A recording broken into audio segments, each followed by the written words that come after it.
የቅዱስ ራጉኤል አምላክ ሆይ ይቅር በለኝ ብሎ በስምህ የተማጸነኝን እንደ ወዳጄ እንደ አብርሃም እንደ ባለሟሌ እንደ ይስሐቅ እንዳከበርኩትም እንደ ያዕቆብ ክብርንና ባለሟልነትን ሰጠዋለሁ።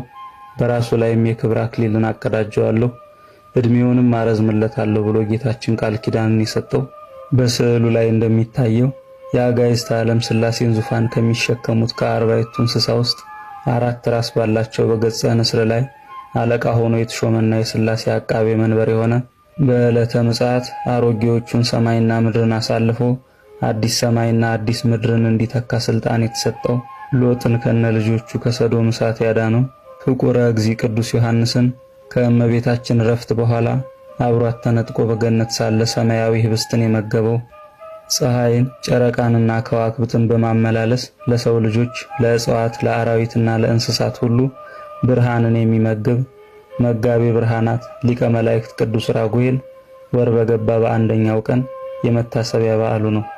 ለእግዚአብሔር ምስጋና ይሁን። እኛንም ከበዓሉ ረድኤት ይክፈለን። የቅዱስ ራጉኤል ተራዳይነት አይለየን። ይቆየን።